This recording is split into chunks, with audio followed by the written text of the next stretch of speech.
Wow. All right, A+ already. Amen.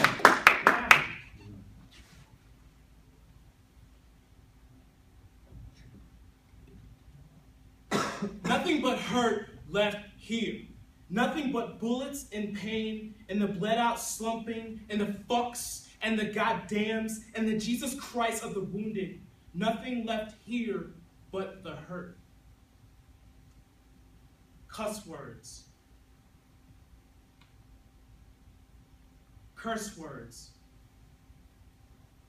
Whatever vernacular or location you come from within the United States, these are swear words that are used to offend people.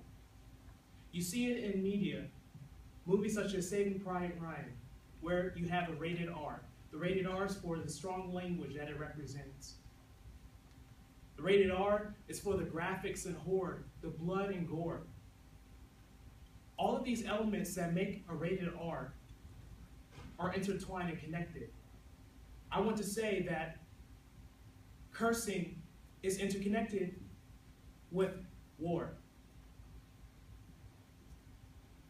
There is a social scientist named VC, and he believes that curse words or swear words are a byproduct of the atrocities of war. This blood and gore and guts that I talk about. How are we going to eliminate these situations?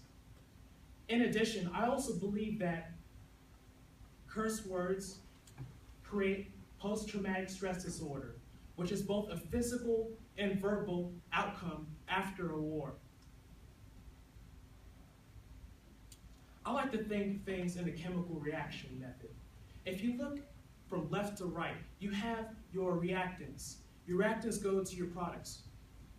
An example of a reactant is the brass and fire, exemplified within Brian Turner's poem, The Hurt Locker. Another reactant is a soldier's stress in a combat environment where he's given orders that's going to challenge his personality. The product is profanity, how we respond to that situation through a negative impact. To give you perspective of where these curse words come from, you look at Exodus 10, and the 10 Commandments say, "Thou shalt not use my name in vain." Goddamn, one of the birds within Brian Stewart's poem. Goddamn is extremely dispelling of religion.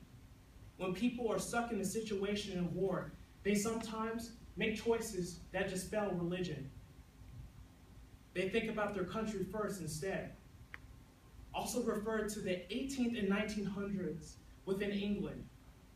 You have the lower and middle class who need uprising because they are underprivileged. The government is not giving what they want. So they're going to use profane language in order to communicate what they want. They're going outside the parliament and conveying that they need to decrease taxes. This is a movement of freedom that transitions over to the Americas. Yes, we use the most profane words in this world. How's it connected to war? Curse words, swear words, they're cacophonous, meaning they're harsh and dissonant.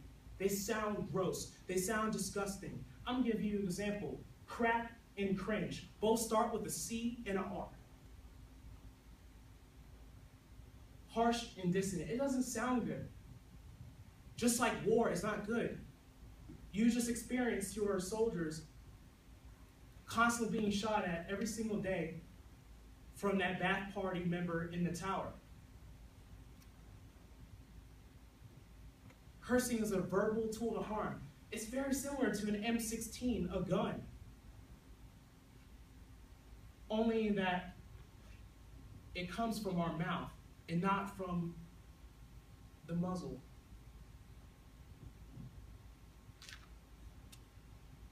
Cursing is a solution to relieve all the stress that's balled up within a soldier when he's on a 12-month deployment. In certain situations, he doesn't have time to talk to his family back home. And it also gives them an opportunity to trivialize death. to make death seem unimportant, to make death seem that they can beat death. They are better than death. You have to live day by day as a soldier. Within World War I, 17 million people were killed. And within these 17 million people, they created this word within the trenches. Today it's called cocksucker.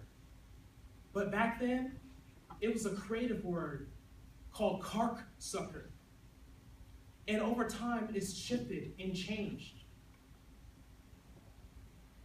We're affected by curse words on a daily basis, especially as adolescents. We're exposed to rap. You look at NWA, Straight Outta Compton. That is the prime of where we see these curse words growing. Also, men are more notorious for cursing at women because we possess type A personalities. Over 70% of the United States military is male. So overall, this affects the consciousness in the military. Some significant outcomes that spawn from this come back to me. My grandfather served in the Vietnam War.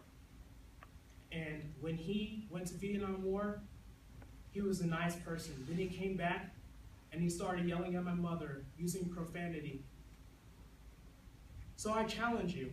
I challenge you to stimulate the brains of people that are overseas at war. Thank you.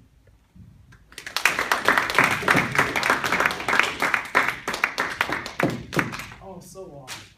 So off, in fact.